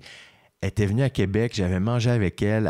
C'est elle qui m'a dit, allez en sciences politiques, faites vos sciences politiques. Allez. Fait qu'elle a été super généreuse. Fait que moi, j'ai toujours aimé Denise Bombardier. Mais moi, je dirais qu'en général, j'aime bien les gens qui ont des opinions qui détonnent. Même souvent, je suis pas d'accord. Souvent, moi, je me sens pas menacé par les gens qui ont des opinions qui sont différentes des miennes. J'aime ça, en fait. Avec mes amis, on aime ça s'ostiner puis pas être d'accord. Moi, j'aime ça. Les gens avec qui je suis pas d'accord, souvent, je les trouve plus intéressants que les gens avec qui je suis d'accord. Tu sais. Ça fait que le dialogue, il s'ouvre puis que puis l'argumentation à part. Oui, c'est ça. Ouais. Ceci dit, écoute, j'ai rien contre les tatous. Non. Ben moi, je le prenais même pas personnel. Tu sais, moi, mon frère, il est tatoueur. Là, fait que t'as des tatous. Ouais, je suis rempli. Ouais, souvent, même, il y en a un qui m'a fait, c'est, Barney Gumble, tu sais, dans les Simpsons, là, qui lâche un esti de gros rot. C'est genre ça. Mais bref, fait que c'est ça, fait que la critique de Sophie Durocher, autre que t'avais eu peur que ça ternise, on peut dire, la série. Oui, ben je trouvais qu'il y avait beaucoup d'affaires qui s'accumulaient. Là. Je disais, coudonc. Ouais, c'était pas juste elle. Je me disais, ça va donc bien mal. Ouais. Vraiment. Puis là, on se disait, on va-tu pouvoir faire une deuxième saison? On va-tu... Mais après ça, on a vu qu'il y avait plein de gens qui tripaient. Puis on a vu que les gens du milieu aussi aimaient beaucoup la série, reconnaissaient plein de qualités. Ouais. Puis après ça, il y a eu les Gémeaux. Puis tu sais, là, on a gagné plein de trophées. Puis là, ça nous a vraiment aidé. Ouais, ça fait qu'on a pu faire, on a pu faire une deuxième année. Mais, tu sais... Moi, ce que j'ai aimé de l'expérience de Série Noire, c'est toute la liberté que Jean-François Rivard puis moi, on s'est donné avec ce show-là. Tu sais, c'est vraiment un show qu'on a fait sans aucun compromis, en fait. Puis je suis très reconnaissant envers Radio-Canada. Puis c'est encore ça, le show que je fais en ce moment. Comme auteur, j'ai vraiment une liberté... faut dire que je la défends beaucoup, ma liberté. Là. Je suis très... je protège beaucoup ce que j'écris, puis je travaille super fort, puis je la protège, ma liberté. Mais je suis très reconnaissant quand même. Moi, j'ai commencé au théâtre, puis là, je fais plus de la télé, puis les gens au théâtre me disent « Oui, mais tu t'ennuies pas de la liberté que tu avais au théâtre. » Mais je m'en ennuie pas parce que j'ai la même... J'ai la même liberté. Je fais vraiment ce que je veux. Là. Ouais. Puis, tu as parlé de ça que tu écris avec Jean-François Rivard. Puis, c'est quoi la différence entre écrire avec quelqu'un versus écrire toute seule? C'est une bonne question. Ben, c'est une grosse différence. Moi, Les Invincibles et Série Noire, j'écris avec Jean-François. Puis j'ai toujours dit que j'écrirais jamais de la télé tout seul parce que c'est beaucoup de matériel. Une saison, 10 heures de télé, c'est beaucoup, beaucoup de matériel. Ça prend beaucoup d'idées. Ce qui était le fun, ce que j'aimais avec Jean-François, c'est on avait un bureau ensemble, comme dans Série Noire. Là, Denis et Patrick, ils ont un bureau, mais on avait un bureau comme ça. Puis l'échange, en fait, tu as une idée, ça rebondit, puis on se faisait nos structures. Mais après ça, on n'écrivait pas. On n'a jamais écrit à deux. Moi, j'écrivais une partie de l'épisode. On écrivait comme un peu à relais. Il y a des épisodes où c'est moi qui écrivais tout, qui rédigeais tout, puis mais on trouvait les idées à deux. Mais c'est sûr qu'à deux, c'est le fun parce que tu as tout de suite un répondant, tu as tout de suite un... Des fois, ça va beaucoup plus vite. Ouais. Mais écrire seul, ce que ça permet... des fois, ça permet d'explorer des fois des idées un petit peu plus personnelles, puis un petit peu plus bizarres, tu sais, des idées un peu weird que peut-être que ton partenaire aurait dit non, ça c'est pas bon. Ah ouais. Mais que tu dis... Tu vas un peu plus creux parce que c'est ça, t'as pas de barrière. Ouais. Mais ce qui est dur, mais en même temps, c'est paradoxal parce que j'aime ça aussi, j'aime ça la solitude de l'écriture, mais t'es tout seul, t'es vraiment tout seul. Mm-hmm. T'es tout seul, puis quand t'es bloqué, des fois, ça arrive que pendant une semaine, t'es pas capable d'écrire, puis t'es complètement mélangé, puis t'as pas de... Comment tu fais pour te sortir de ça, maintenant, quand t'es bloqué? Je prends des marches. Ah ouais? Je marche. Tu sais, moi, j'essaie d'être très discipliné. Je vais quand même à mon bureau. Il y a des journées où il y a rien, tu sais, j'écris rien. Je suis juste comme angoissé, perdu, je sais plus. Mais à chaque fois, je me dis, c'est ça aussi, la création. C'est pas tout le temps... Puis des fois, il y a des journées où c'est magique. Tu sais, ça m'est déjà arrivé. C'est quoi, ça apparaît de même, genre, quand que... Tu sais, mettons, versus, genre, quand t'es bloqué, c'est une journée de même, puis après ça, je sais pas, une semaine après, ça repart. À un moment donné, tu fais tu reprends le problème d'une autre façon, puis là, puis des fois, c'est comme magique, puis ça va vite, puis... mais c'est ça qui est dur, c'est que tout seul, des fois, t'as l'impression de perdre du temps parce que tu te dis, il me semble que ce problème-là, tu sais, là, je suis bloqué dans l'histoire, peut-être qu'à deux, ça aurait pris 10 minutes, puis on aurait trouvé une solution. Du coup, t'appelles-tu des fois un chum, juste pour... Ben, en fait, Jean-François, même si j'ai pas écrit avec lui, rapidement, et tu sais, je voulais qu'il réalise, puis il a lu mes premiers épisodes, moi je continuais à écrire, fait que il me donnait quand même son avis sur ce que j'écrivais, puis ça m'arrivait des fois aussi de l'appeler, puis de lui parler de mes doutes sur la suite, puis il pouvait m'aider, puis tu sais, il me connaît tellement bien, puis on a tellement travaillé ensemble longtemps que c'est un bon interlocuteur aussi pour se sortir de... Mais en même temps, c'est ça, faut juste pas paniquer quand on est bloqué. Puis je pense que c'est important d'être, quand tu écris aussi, d'être très... l'autodiscipline est bien importante. Juste moi, j'ai un bureau à l'extérieur de chez nous. J'écris pas chez nous. Puis je trouve ça... Pour sortir de chez vous, justement. Tu sais, c'est pour aller travailler. Là. Puis il y a des journées où je vais arriver à mon bureau, puis il n'y a rien qui se passe. Là. Mais au moins, après ça, quand je reviens, puis je marche pour retourner chez nous, je me dis, ben non, j'ai fait ça dans ma journée. J'étais allé à mon bureau, puis j'ai fait ça. Puis à un moment donné, c'est ça... Donc, c'est ça, l'écriture seule, il y a une difficulté supplémentaire, mais en même temps, des fois, ça peut permettre d'être plus personnel, puis ça peut permettre... Puis des fois, ça va plus vite aussi. Des fois, tu sais, quand ça va bien, là, ça peut... Les choses fluide, peuvent couler plus facilement. Moi, où c'est que j'ai mes meilleurs flashs, parce que, tu sais, moi, j'écris vraiment plus sur des flashs que j'ai, là. Puis c'est genre soit dans la douche, ou soit pas, genre... j'ai de la misère à m'endormir, là, tu sais. Puis c'est là que ça me pogne. Prends-tu des notes? As-tu comme des petits... Ouais, j'ai pas le choix. Puis c'est Mike Road, justement, qui disait ça, qui citait un autre humoriste que lui avait entendu ça. Il dit si ton idée est pas assez bonne pour que tu te lèves l'écrire, ben c'est que c'est pas une bonne idée. Non, c'est vrai. Puis moi, des fois, c'est souvent juste une tournure de phrase que je le dis d'une différente façon. Puis je fais c'est bien meilleur si je fais ça de même, tu sais.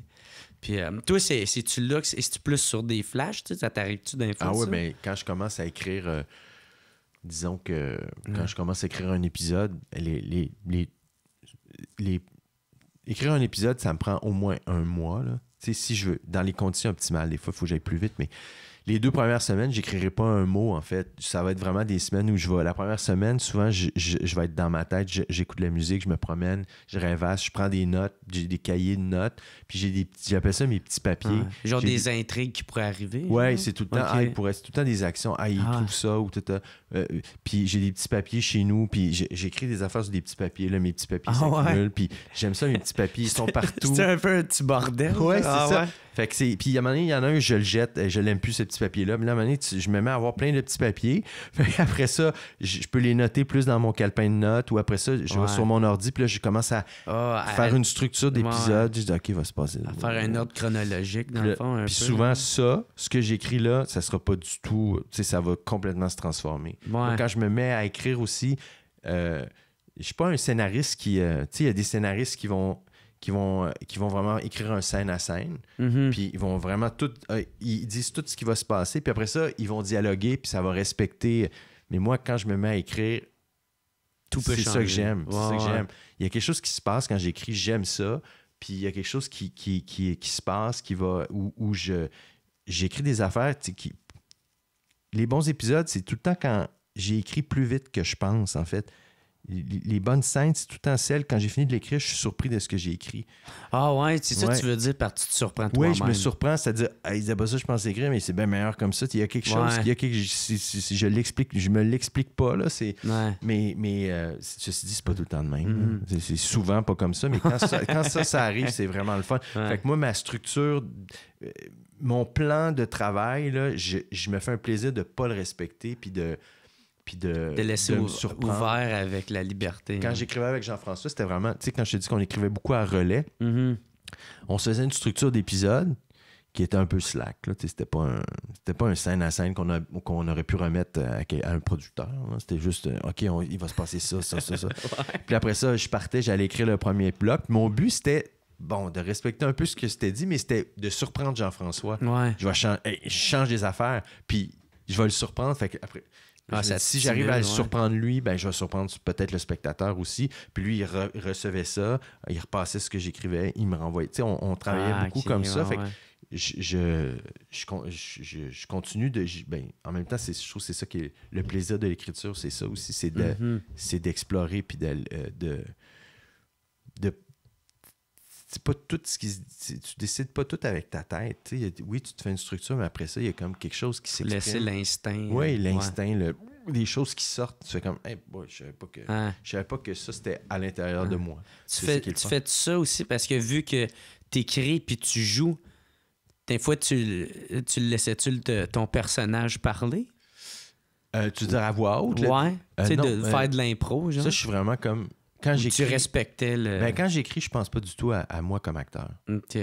Non, je veux dire, pendant que tu joues, est-ce que tu improvisais des lignes ou tu te laissais aller? Parce que dans le fond, tu es autant l'auteur que... Ben, je me permets, en fait, on dit tout le temps, des fois, je jazz mes répliques un peu. Mais ceci dit, quand on tourne, tout est vraiment écrit. Les gens me disent, hey, les Invincibles doivent avoir beaucoup d'impro. Il n'y en a pas d'impro, presque pas. Okay. Là. Tout est vraiment écrit. Puis moi, on réécrit pas sur le set. Moi, là, les acteurs qui se mettent à réécrire, non. Moi, j'écris ça, puis c'est ça. C'est ça. Ouais. Puis moi, j'ai travaillé, puis c'est ça. Ceci dit, il y a un plaisir à... Puis moi, c'est évidemment, je suis l'auteur, fait que sur le set, moi, je me donne aussi certaines libertés, mais c'est le fun aussi de si on trouve des mais ça va être des petites affaires, tu sais, des petits ajouts, des fois, on coupe des trucs, mais ce qui est sûr, c'est qu'on on réécrit pas les scènes. Moi, c'est vraiment écrit, puis il n'y a pas d'impro. Mais on se permet des fois de modifier des petites affaires. Puis moi, des fois, dans ma façon de rendre mes répliques, des fois, je jazz un peu la réplique. Là. Parce que c'est mon écriture, puis je m'accorde ce droit-là. Je l'accorde aussi des fois à certains acteurs aussi, mais c'est assez quand même, on reste vraiment collé sur ce qui est écrit. Tu te sens-tu plus comme un acteur ou comme un auteur? Ben, on dirait que c'est bizarre, mais pour moi, c'est comme la même affaire. On dirait, je trouve que c'est le même métier. Je sais pas. Ouais. Pour toi, il n'y a pas de distinction. Ben, tu sais, je sais que c'est deux affaires différentes, puis moi, je fais les deux, mais pour moi, c'est comme de jouer dans mes affaires, c'est ça que j'aime. Fait que j'ai pas l'impression d'être divisé en deux ou ce que je trouve dur. En fait, j'aime l'équilibre, en fait. J'aime beaucoup écrire, mais à un moment donné, la solitude de l'écriture, je trouve ça dur. Fait que là, après ça, quand on est en tournage, là, je fais le plein de... mais souvent... T'es content de voir du monde. Ouais, mais à un moment donné, je suis tanné.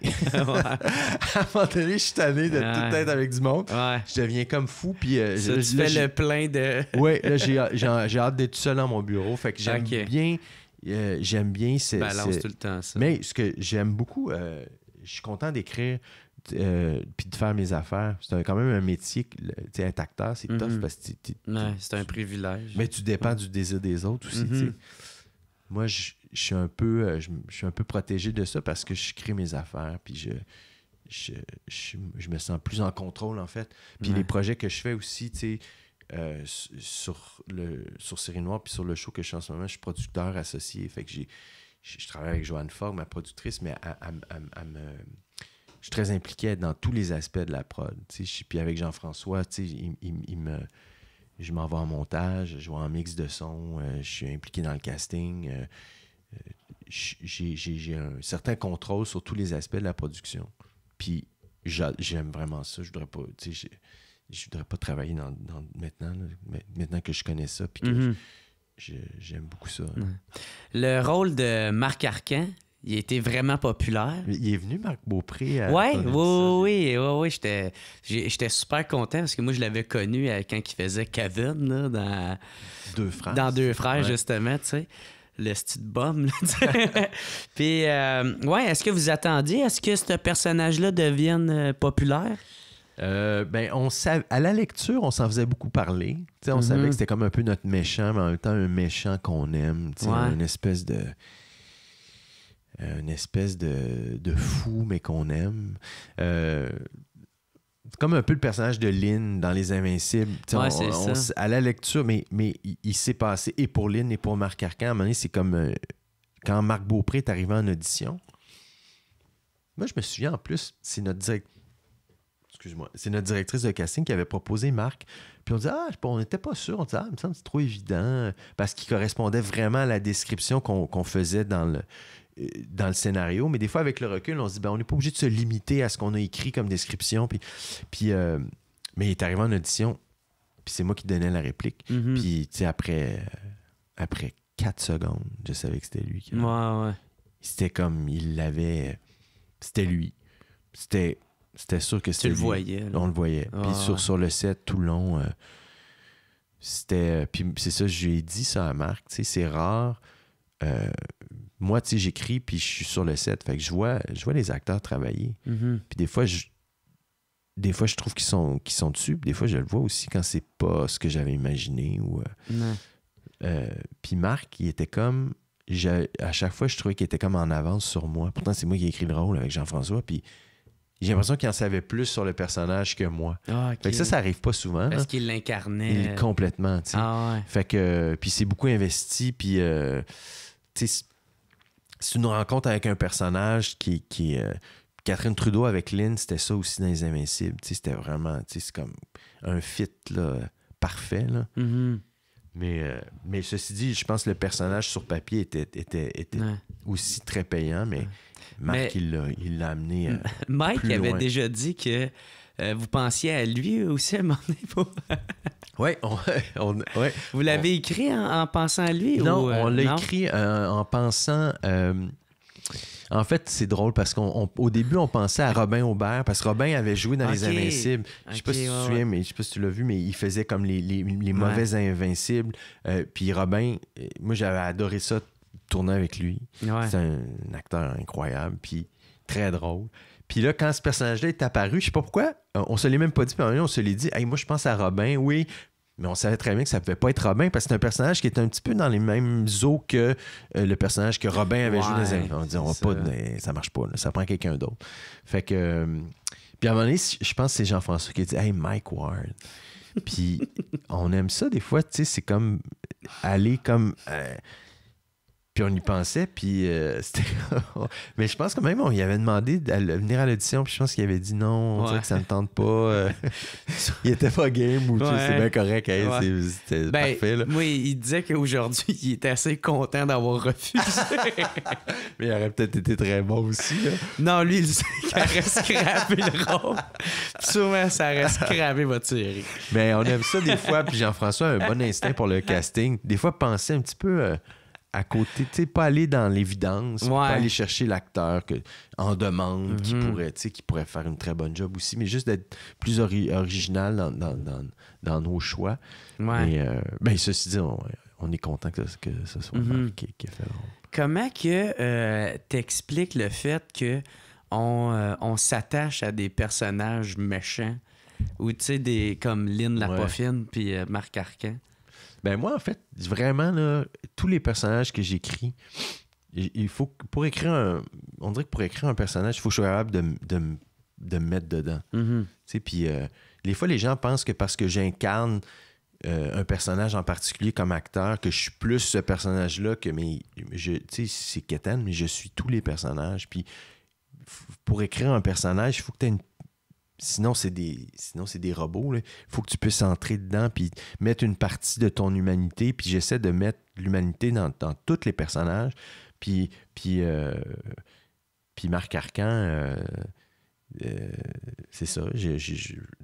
J'ai mis de moi-même. Puis c'était un personnage qui nous touchait. Tu sais, c'était un gars qui, dans le fond, dans l'histoire, qui est finalement, qui vit pas, qui a une vie un peu de crotte, là, puis qui quand il apprend qu'il y a une possibilité qu'un personnage soit inspiré de lui, il devient comme obsédé par cette vie-là, qui est une vie fictive, mais cette vie-là devient plus importante que sa vie à lui.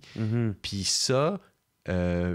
Moi, j'ai ça. Moi, je suis comme ça des fois dans la vie. Des fois, je suis tellement investi dans mon écriture, je passe plus de temps dans la fiction que dans ma vraie vie. Puis je me sers beaucoup de l'écriture pour vivre des choses que je suis pas capable de vivre dans la vie, ou des fois des insatisfactions, des choses que je suis pas capable d'exprimer ou que je suis pas capable de vivre dans la vie. Je les fais vivre à mes personnages. Donc, tu sais, c'est l'importance de la fiction comme exutoire, puis comme... Ça, c'est quelque chose qui m'est très personnel, mais que j'ai donné à Marc Arcan. Fait que... T'aurais voulu faire des nunchakus, c'est ça tu dis? non, mais tu sais, ce qui est touchant, c'est lui, il se projette dans cette... Il apprend que 2 scénaristes écrivent un personnage, puis parce que c'est le même nom, il est convaincu que c'est lui. Mais ils disent, oui, mais non, c'est pas toi. Non, mais ça va être moi. Puis c'est comme s'il veut... Pour lui, c'est la possibilité de refaire sa vie à travers la fiction. Tu sais, ça, il y a quelque chose de touchant là-dedans, puis de beau. Puis quelque chose que moi, je comprends. Fait que j'ai mis ça de moi dans le personnage. Fait que ça fait un personnage qui a une humanité. Ça qui est humain. Ouais. Puis il est méchant, mais il fait des choses horribles, mais il est blessé aussi. Dans la saison 2, on apprend qu'il a été violé par son père, puis que, ça l'humanise. Ça l'humanise, puis le fait aussi qu'il... Tu sais, c'est de la comédie quand même. Il était drôle aussi. Marc, il était très drôle. Hein? Ouais. Mais tout de suite, parce qu'il est drôle, on l'aime un peu, là, parce qu'il nous fait rire. Pour Série Noire, vous avez fait de la recherche pour écrire un ça? Petit peu, oui. Un petit peu, genre les prisons, des policiers, puis une avocate. T'es bon, tu sais que t'as vu ça où? Non, regarde pas. On a fait un peu de recherche. Ben, ça nous tentait parce que moi, je suis un auteur je ne fais pas de recherche. Ouais. J'aime pas ça. T'aimes te laisser guider? Ben, je me sers j'invente les affaires, tu sais. Puis... tu sais, il y a des auteurs qui sont très observateurs puis qui vont vampiriser ce qu'ils voient. Puis moi, je suis pas comme ça. On dirait que je pars de moi. Puis en tout cas, c'est pas comme ça que je travaille. Mais pour Série Noire, on avait quand même besoin de faire un petit peu de recherche. Fait qu'on est allé visiter des prisons. On est allé... on a rencontré une avocate. Puis on travaille aussi. Puis pour ma nouvelle série aussi, j'ai accès à quelqu'un qui a été policier. Quand tu écris des histoires un peu criminelles, des fois, tu veux comme valider, en plus qu'on invente des histoires un peu invraisemblables. Fait que, des fois, je l'appelle, puis je lui dis « Hey, c'est-tu trop con, là, ça se peut-tu? » Mais lui, ce qui est drôle, c'est qu'il me dit tout le temps, il dit « La seule limite, c'est ton imagination, François. » Il me dit tout le temps ça. Il m'avait dit ça à un moment donné, puis ça m'avait marqué. C'est un gars un policier qui a fait beaucoup d'écoutes électroniques, puis qui a entendu genre, les brigands. Ouais. Puis il dit tout se peut, là. Il y en a qui sont tellement niaiseux que tout ce que tu peux imaginer, ça se peut. C'est comme la loi de la porno. si tu y penses, c'est qu'il y a déjà une vidéo porno qui a été faite de ça. Non, mais c'est vrai, tout se peut. Puis ça m'avait beaucoup rassuré, mais des fois, quand même, je l'appelle, puis tu sais, des fois, tu as besoin de savoir un peu comment les affaires marchent, là. Que ça soit vraisemblable. Quand tu as des personnages de policiers, il faut que ça soit quand même minimalement vraisemblable. Fait que c'est bien de faire de la recherche pour ça aussi. Mais sinon, j'en fais pas beaucoup. j'en fais pas beaucoup de recherches. Pour Série Noire, tu as gagné premier rôle d'une télésérie dramatique. Tu as gagné un Gémeaux pour ça. Ouais. Puis ça, t'étais-tu content que tu gagnes pour ton jeu d'acteur? Ouais. Parce que je pense que c'était la première fois.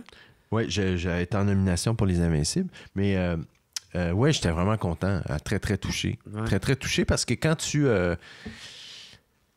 je me choisis moi-même, tu sais, j'écris l'affaire, puis je dis, ben c'est moi qui vais, tu sais, j'ai un peu décidé, j'ai un peu décidé que c'est moi qui allais jouer ça, fait que tu te dis, ben c'est ma décision, était-ce la bonne décision? Fait que de gagner un prix, ça calme certaines angoisses, et tu fais comme, ben écoute donc, ça a l'air que... Je suis pas toute seule à penser ça. C'est ça. Fait que ça, c'est vraiment le fun. Puis quand j'ai gagné aussi, on avait gagné meilleur texte. Jean-François avait gagné meilleure réalisation. Mm-hmm.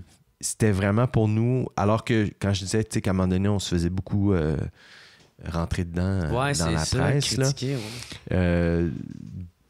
6 mois après de gagner tous ces prix-là, c'était le fun. Ça faisait du bien. On était contents. Ouais. Il y a un moment donné, tu as dit en entrevue que pour savoir bien réaliser, il faut que tu botches faut que tu saches quand botcher les mauvaises scènes. Ah t'sais. oui? De botcher les mauvaises scènes pour aller te concentrer sur les meilleures. Ouais. Tu sais, quand il y en a qui fait... il est égal avec toutes les scènes, mais ça fait que des fois, on dirait qu'il y a un 2 heures sur de quoi tu fais. On s'en calisse de ça. Mais en plus, quand t'es en télé, ça va vite, là. Ouais. Il y a moins d'argent, ce qui fait qu'il faut tourner plus vite. Il faut savoir, mais c'est tout le temps, on raconte une histoire, il faut savoir c'est quoi les éléments importants de l'histoire, c'est quoi les scènes qu'on ne peut pas botcher. Ouais. Mais il y a des scènes qui sont obligatoires, des fois, dans l'articulation de l'histoire, il y a des petites scènes, c'est comme, on n'a pas le choix, sinon on comprend pas l'histoire. Mais cette scène-là, on peut la tourner vite, on peut la faire en un plan, on peut... Ouais. Puis ça, Jean-François Rivard, parce qu'il a écrit avec moi, puis parce que c'est un gars qui sait bien raconter une histoire, il est capable tout de suite de dire, ben cette scène-là... on peut la faire plus vite, ou on la fait, elle vit très bien en un plan, ou on n'a pas à se couvrir puis à perdre du temps. Gardons ce temps-là pour l'autre scène qui est vraiment... plus important. C'est super important. Puis c'est pas tous les réalisateurs. Mais là, maintenant, les gens ont de plus en plus cette conscience-là parce que ça va vite, mais c'est pas tous les réalisateurs, en fait, qui sont des bons, qui racontent bien l'histoire, puis qui vont être capables de faire ces choix-là. De bien botcher. Oui, de bien botcher. Des fois, il y a des scènes qu'il faut faire vite pour avoir du temps. Tu sais, c'est toujours c'est du give and take. Il faut mettre ses énergies aux bonnes places, en fait. Ouais. Quand t'écris, c'est-tu dangereux de te faire influencer? Tu sais, est-ce que, mettons, tu t'écouteras pas la télévision ou... je l'écoute, j'avoue pour pas que... te faire influencer ou... Ben, on dirait qu'en vieillissant, quand je relis les premières affaires que j'ai écrites, je sens plus d'influence, tu sais, des dramaturges qui m'ont influencé. Mais plus je vieillis, plus j'ai l'impression que j'ai l'impression que j'ai mon style, puis que ce que je fais, c'est très personnel, puis ce que j'écris, il y a personne d'autre qui écrit comme moi. T'sais. C'est un peu prétentieux de dire ça, mais j'ai ce feeling-là. Ça veut pas dire que c'est bon ce que je fais, là. Mais j'ai l'impression d'avoir trouvé comme un peu... je sais que j'ai une voix distincte, là. Fait que j'ai moins peur de me faire influencer à cause de ça. Mais j'avoue que, par exemple, des séries télé, j'en écoute pas beaucoup. Surtout quand j'écris... je suis pas... j'aime mieux écouter des films, en fait. Mais tu vois, je peux aller... Des fois, ça n'empêche pas que je vais chercher de l'inspiration, là, mais tu sais, je suis pas... tu sais, dans mon duo avec Jean-François, c'est vraiment Jean-François qui est le geek qui connaît les téléséries. Ce qui est bien, parce que des fois, tu arrives avec une idée, puis tu te dis, ben non, mais ça a été fait dans tel show. Ah, OK. Moi, je suis moins un fan de séries. J'en écoute des séries, mais pas tant que ça. On dirait que c'est bizarre parce que j'en écris, mais je trouve ça trop long, des séries. Je vais mieux aimer voir un film ou écouter un spectacle d'humour ou m'embarquer dans quelque chose qui dure 10 épisodes. Je suis comme, ça me tente moi, pas. Qu'est-ce que j'aime, c'est quelque chose qui a un début puis une fin. Puis après ça, je peux reprendre ma vie. Oui, c'est moi, les gens qui me disent, je suis là-dedans, je suis rendu à la 4e saison. Puis on dirait que les gens qui me parlent, il faut que tu écoutes cette série-là. hey, je l'écouterai pas. Je l'écouterai jamais. Plus tu m'en parles, moins je vais l'écouter. Ça m'énerve. Je sais pas, la discussion... Puis t'écris des séries. Oui, je sais. J'aimerais pas parler comme ça. Il faudrait pas que je parle comme ça. Bon, mais moi, l'écouter, puis j'écouterai pas son premier show. Ceci dit, je check, tu sais, puis je check la télé québécoise aussi pour savoir. Des fois, je vais écouter les premiers épisodes d'une nouvelle série. Voir comment ils ont fait ça, comment... Mais des fois, je suis pas toujours on n'est pas toujours un bon public aussi. Non, on se compare, on dit ça c'est pas bon. T'sais, des fois je suis très critique. Ou tu l'écoutes pas comme un spectateur. Non, des fois tu fais comme et quand c'est pas bon, tu dis c'est pas bon, puis des fois c'est super bon, et des fois tu peux être jaloux aussi. Tu sais, c'est pas. Ça doit être comme ça aussi pour les humoristes des fois. Là. Ouais, ben oui. Ça peut être confrontant aussi. Et de voir des super bonnes affaires, puis des fois de voir des affaires qui sont vraiment bonnes. Puis. Fait que... T'en as-tu déjà eu, ça, des épisodes de même où ce que t'étais jaloux ou ça t'avait enflé la tête ou... Jaloux, je te dirais de moins en moins, mais c'est sûr que quand tu commences, puis il y a une partie, tu sais, quand on a fait Série Noire, puis qu'on n'était pas sûr qu'on allait avoir une deuxième saison... Puis que moi, je regardais certaines émissions à l'antenne de Radio-Canada, des émissions vraiment poches. Là.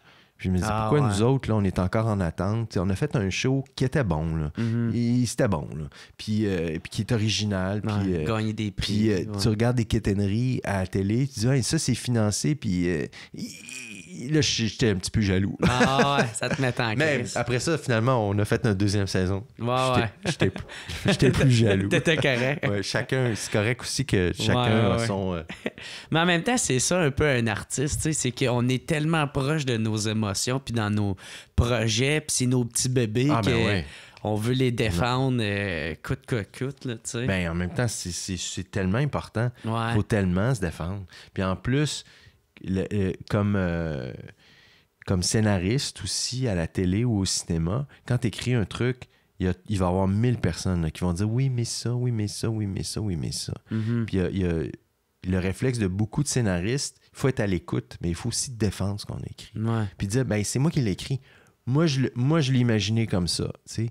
Puis il y a des gens dont c'est le métier de donner des opinions. Ça, il faut les écouter. Là. Mais il faut aussi être un petit peu tête de cochon. Moi, il y a des fois des jeunes scénaristes qui me demandent comme des conseils. Des conseils. Le conseil que je dis, c'est écoute pas mes conseils. C'est comme trouve tes affaires, puis aie confiance en toi, puis travaille fort, puis... fais-toi confiance. Fais-toi confiance, puis défends tes affaires. C'est ça. C'est tellement facile quand tu racontes une histoire, t'écris une histoire de perdre confiance. N'importe qui peut arriver et dire « Oui, mais ça, c'est pas bon, ça, c'est pas bon. » Des fois, oui, il y a des affaires qui sont pas bonnes qu'il faut retravailler, mais si toi, t'as l'impression que ça se peut, défends ton truc, parce que sinon, il n'y a personne qui va te défendre. Puis ultimement, les gens respectent ça aussi. On a le goût de travailler avec des gens qui défendent leur truc, puis qui se tiennent debout, puis qui sont pas « Ah oui, t'as pas aimé ça, ok, je vais changer. » Si tu te mets à écouter tout le monde, ce que tu as écrit va perdre complètement de son originalité puis de sa saveur. Mais il faut aussi... faut quand même être capable d'écouter les opinions des autres aussi, puis sinon c'est ça, d'être à l'écoute aussi. Mais tu sais, moi, un de mes stand-up préférés, c'est Doug Stanhope, là, qui est direct là. Puis lui... Je les connais pas. Ah ouais, ben c'est ça, c'est quand même très niché comme humoriste. C'est un Américain? Ouais. Puis lui, il disait justement que, tu sais, il dit, moi, quand je donne des conseils... Tu sais, c'est pas des conseils à écouter à la lettre. Moi, je vais te donner... Les conseils que je te donne, c'est pas pour devenir un meilleur humoriste, c'est pour devenir un meilleur Doug Stanhope. Oui, c'est ça. C'est qu'est-ce qui a fonctionné pour moi. C'est ça. Ouais. S'il y a des affaires que t'aimes puis que ça te parle, garde-les, mais tu sais, la meilleure affaire, c'est d'écouter ton instinct puis tu sais, sois à l'écoute de qu'est-ce que le monde dit, mais en même temps, il faut que tu saches... te laisser guider par ton instinct puis d'avoir confiance en toi. Oui, puis ultimement, ce qui fait que ça va marcher, c'est ce qui fait le fait que... C'est la personnalité, en fait. C'est ta personnalité qui fait que... Faut que tu... les gens qui nous attirent, c'est des gens qui ont une personnalité aussi forte, puis qui savent qui ils sont, puis ça, c'est attirant. Mais quelqu'un qui... ah oui, t'aimes pas ça? Tu sais, quelqu'un qui défend pas ses affaires, puis qui s'assume pas. Qui s'assume pas, c'est pas attirant. Fait que je trouve qu'il faut défendre ses affaires. Puis en terminant, tu avais dit dans une entrevue aussi que un fantasme d'auteur, ça serait d'écrire un film. Oui. Puis ça s'en vient-tu? Oui, tu travailles là-dessus? Je l'ai fait, oui. OK. Je l'ai fait, mais là, à cause de ma télésérie, c'est un peu sur la glace parce que... OK, c'est en attente. Mais le scénario est écrit. Avec mes producteurs, on a déposé une fois à la SODEC. Mais ils ont pas aimé ça du tout. Ah ouais. mais non, ça n'a pas bien été. Mais là, il faut redéposer. Puis tu sais, je l'ai relu d'ailleurs, mon scénario durant les fêtes. Puis j'y crois beaucoup. C'est quand je disais qu'il faut... Ça peut-tu être long pour un processus? Ouais, ben comme processus de faire... Ouais, ben là, ça va être long parce que là, je suis comme réembarqué dans un projet de télé. Puis je veux pas faire les deux en même temps. Ouais. C'est un projet aussi où j'aimerais peut-être réaliser le film moi-même.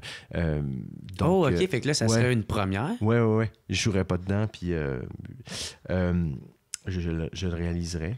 Mais en ce moment, c'est un peu sur la glace, mais c'est encore quelque chose que j'ai espoir que ça se fasse. Mais il faudrait juste que j'ai le temps de remanier mon scénario, de l'améliorer pour ensuite, pour un autre dépôt auprès des institutions. Ben, c'est ça que je te souhaite dans le futur, mon ami. T'es gentil. Hey, c'était vraiment le fun. Hey, j'espère que c'était correct. Ouais. Non, moi, j'ai trippé. On a fait 1h30. Hey, ça passe vite quand même. Ça passe vite. Ben, merci, c'était très sympathique. Merci c'est de m'avoir le temps des plugs. Si on veut te voir, ta série, oui. C'est comme ça que je t'aime, c'est ça? Oui, ça commence au mois de mars. Ça va être sur l'extra de tout.tv au mois de mars. Et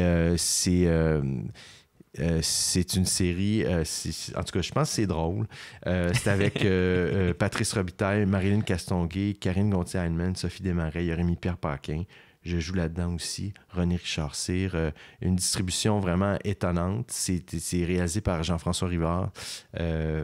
Puis c'est une comédie. Je pense que les gens qui ont aimé Les Invincibles et les gens qui ont aimé Série Noire vont aimer ça parce que j'ai l'impression que c'est un peu un mélange des deux séries. C'est-à-dire que je suis revenu au thème des relations de couple qui était présent dans Les Invincibles, mais il y a un élément un peu criminalité, côté un peu décalé aussi, qu'il y avait dans Série Noire puis qu'on retrouve aussi dans cette série-là. Fait qu'il y a les deux côtés des séries tout en gardant sa propre couleur. Oui, on est ailleurs, puis en tout cas, je suis très... on est encore en montage, mais je suis très content en fait du résultat. J'espère que les gens vont aimer ça. Ben très cool. Ben gros merci François Letourneau. Merci. C'est vraiment apprécié. Merci d'avoir accepté mon invitation. C'est mon premier podcast. Ouais. C'est hot. Ça s'est bien passé. Ouais, ça a bien été. Merci. Fait que merci beaucoup à tout le monde qui a écouté. Puis on se revoit la semaine prochaine. Puis ciao tout le monde. Au revoir. It's the What's Up Podcast. What's Up Podcast. What's Up Podcast. Avec Jeremy Alain. Yeah. Pom, pom, pom, pom.